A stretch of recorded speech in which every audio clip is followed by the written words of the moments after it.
Ferencvaros 1, Tottenham 2. Tottenham get another victory in the Europa League.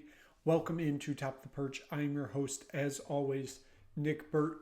Listen, this was always going to be a tough test for Tottenham, no matter which way it was going to go. If you're putting out a strong lineup, if you're not putting out a strong lineup.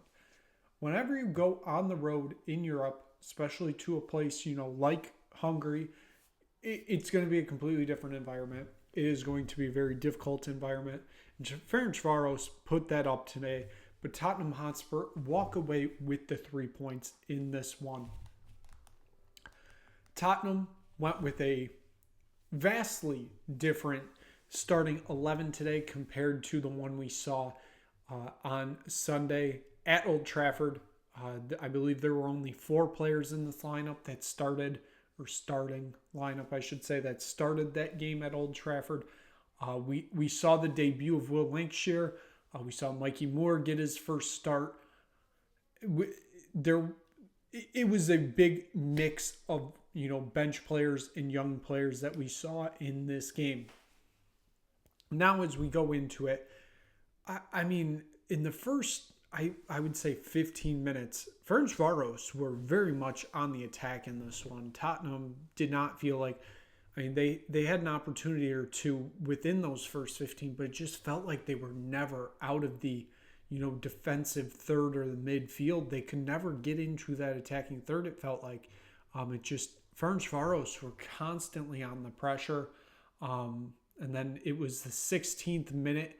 It was, I believe, a Varga header. Finds the back of the net. It's 1-0 to Ferencvaros, but it is ruled off for offsides. Offsides by a decent margin. So that one does get called back. And we are back at 0-0. Get to the 23rd minute.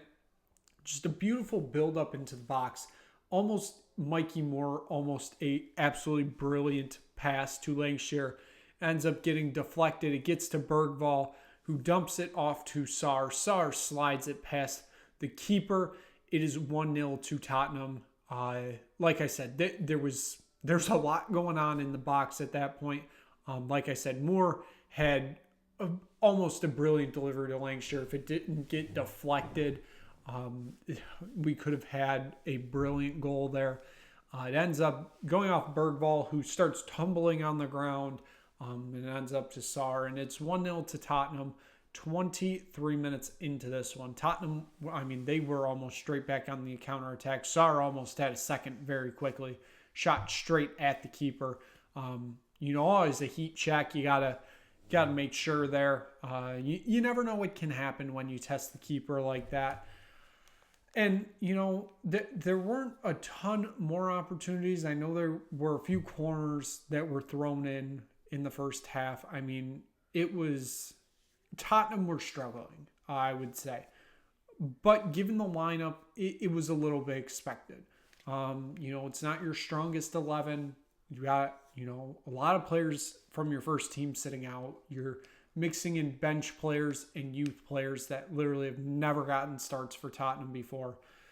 It was always going to be one of those games. So we go into the half at 1-0 to Tottenham. And I was feeling good about it because my thoughts were, if we get through the second half with most of this lineup still out there, that is absolutely huge. And, the subs did eventually come on. You started to see some of the first team come in, but still, this team was run by those guys that got out there in the beginning. And, it ends up being a huge win. We'll obviously get to it later. If we get to the 64th minute, Mikey Moore almost had his first, assist, but the pass was to Timo Werner, and he can't finish to save his life, I should say. And that literally hits nowhere close to net. I feel so bad for Mikey Moore. In what was somewhat a brilliant debut. I thought he really set up that first goal, like I said.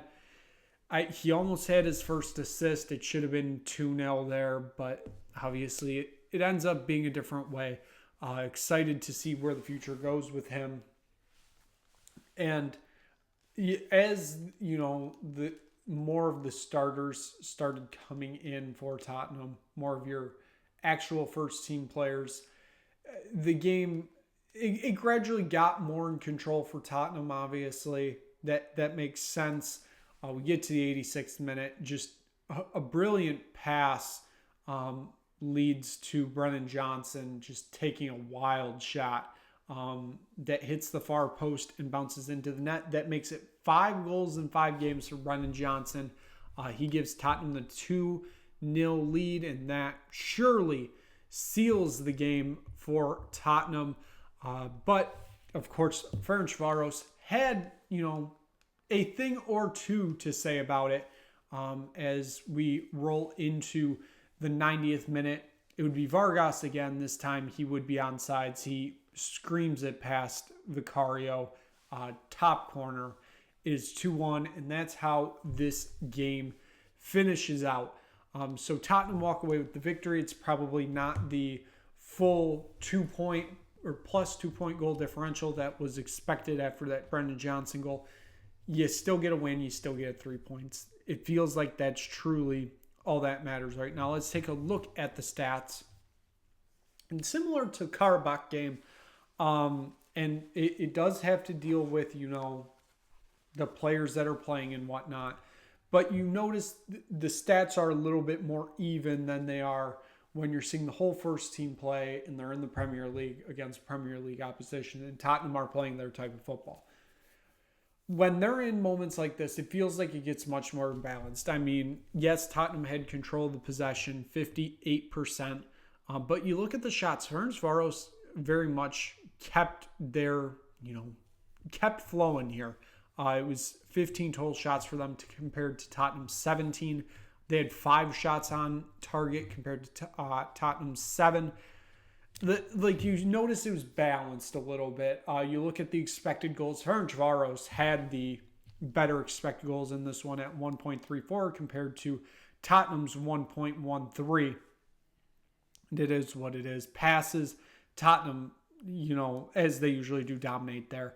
But as we move down, I think the real stat here was the corners. The 11 corners for Tottenham, and not really anything much to say from it. It's still a big problem. Set pieces is still one of the biggest problems for this team right now, whether it be defending them or taking them. It's just one of their biggest problems. There's no ifs, ands, or buts about it. So we'll move into our player ratings. And of course, as always, start right at the top is Timo Werner. I gave him a 6.9. He needs to learn to finish. I don't. he can't finish. That's really all it is. That was a lackluster performance from him today in a game where he's actually getting quality minutes. He should be finishing those opportunities. Will Lancashire, he gets a 7.1. I thought he had a decent debut. Obviously, we didn't see a ton from him. We saw a few chances from him. You can see the talent is there, obviously. I don't think he's at that first team level yet, especially with what Solanke is doing right now with this team. I'd be surprised if he gets a start in the Premier League this season. I think the Europa League is kind of the place to start off with him. I'd say the same for Mikey Moore. Although I think he had a brilliant debut here into 7.4. I mean, he was the reason Tottenham scored that first goal. He should have had an assist and had, his first points as a Tottenham player, technically. It kind of just wasn't meant to be there.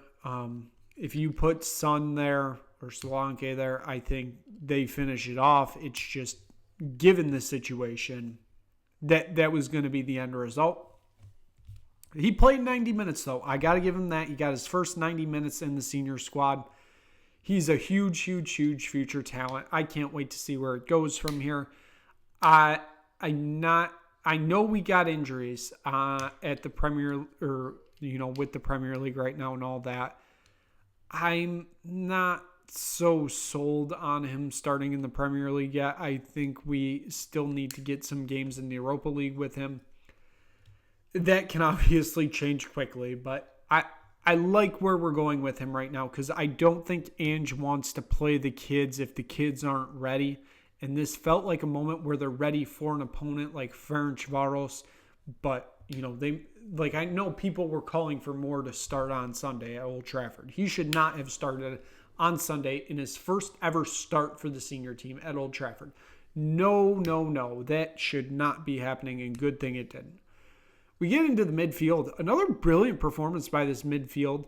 Obviously, it was the first game where we actually felt like we could see this midfield play because Bergvall got subbed off in the 12th minute last week. But, still very decent. Bergvall gets 7.6. He had that assist on the Sar goal. It was barely an assist, but it's still an assist. Basuma gets an 8-3, and Sar with that goal in the 26th minute gets 8-4. All three of these guys looked very good today. I like this setup that they're using in the Europa League with these three because they look good together. I don't know if it's because of the competition we've faced so far or if they're just that good together. It's possible it may be a mix of both, but I think with what we're doing right now with Basuma and Bentancur and kind of, alternating the two, forcing each other to get better, I think that is brilliant strategy by Postecoglou because I think they are both very good players, and I think what we're doing is right now. Sar, I've said since we first saw him, he's special. He really is. Gets an 8-4 in this game. We take a look at this back line. Ben Davies, great servant to this club, earns a 7.2. He is one of the most likable characters at this club. Archie Gray, who seems to be able to play any position in the midfield or in the defense, earns a 7.8. I thought he was brilliant in that center back position today. I'm stunned at how brilliant that was. This kid can play anywhere, it seems. I love the versatility that he shows. Christian Romero earns a 7.9. He was the captain on the day for Tottenham. Pedro Porro, he earns my man of the match, even though he didn't have the highest score. I thought he had a brilliant performance today. There's no other way to put it. He didn't get an assist, but he was out there. Brilliant performance. It seemed like anywhere the ball was, he was right there. And just an outstanding performance from him today. Vicario earned 7.8. Thought he had a good game in net. We look at our subs. James Maddison had the assist on the Brennan Johnson goal. Earned 7.8. Kulusevski, not at the form, he was in over the weekend. Or in the Premier League, I would say, for this season. But still, he's getting subbed on. Still did pretty well, earned 7.4. Brennan Johnson, like I said, 5 goals, 5 games. Insane run right now from just an absolutely insane player. He is basically, he's magic. He's Magic Johnson. What can I say? He is Magic Johnson. He earns an 8.3, and Solanke got subbed on in the 81st minute, which, of course, is not enough to grade. So let's take a look at what the Europa League phase table looks like right now. Lazio, Lyon, Tottenham, FCSB, and Anderlecht are the only 5 that have won both of their matches so far. All of those 5 sit on 6 points. Obviously separated by goal differential right there. Closing out the automatic advancing to the round of 16 is Ajax, Frankfurt, and Galatasaray, who of course Tottenham will see, I believe, in the next match day. It's coming up very soon. I know that. If we look at the knockout playoff round, as of now, we have Midtjylland, Slavia Prague, Athletic Club, Hoffenheim, who of course Tottenham see later on, Fenerbahce, Bodo Glimt, Olympiacos, Elfsborg, who of course Tottenham also, the next 3 Tottenham see, Elfsborg, Rangers, and AZ Alkmaar. Tottenham all see them later on. Malmo, Braga, Man United, Victoria Pilsen, Twente, and Porto close out that knockout playoff section. And looking at the teams that would be eliminated right now if, it came to an end today. It is Real Sociedad, Union Saint-Gilloise, AS Roma, Lugo de Retz, RFS, Nice, Ferencvaros, as we just saw, PAOK, Maccabi Tel Aviv, Karabakh, Dynamo Kiev, and Besiktas close us out in those 36. We'll, of course, keep an eye on the table as this goes on now that we're at a table and not in groups. So given that, that's going to wrap up this Europa League edition of Top of the Perch. Thank you so much for watching. We will be back on Sunday to recap the Brighton game at the Amex. It always gets interesting there, it seems. They seem to be flying right now under new manager. I believe it's Fabian Hulitzer. It should be an interesting watch. I'm excited to see where that game goes. We got an international break after that. I don't believe we come back to Europa League play until the end of the month. And if I am remembering correctly, I believe the next match will be AZ Alkmaar at home. And it would be AZ Alkmaar at home on Thursday, October 24th. So we have that to look forward to. So thank you so much for watching. If you just stumble across Top the Perch, click like, click subscribe, tell anybody you know about it. Like I said, we'll be back on Sunday to recap the Premier League match, and that's an international break, so we'll be off for a few weeks, it seems. But if you like college football, like picks, check out the Merrifield Sportsbook show. All the college football that you would ever want right there. So thank you so much for watching, and we will see you again soon for another episode of Top of the Perch.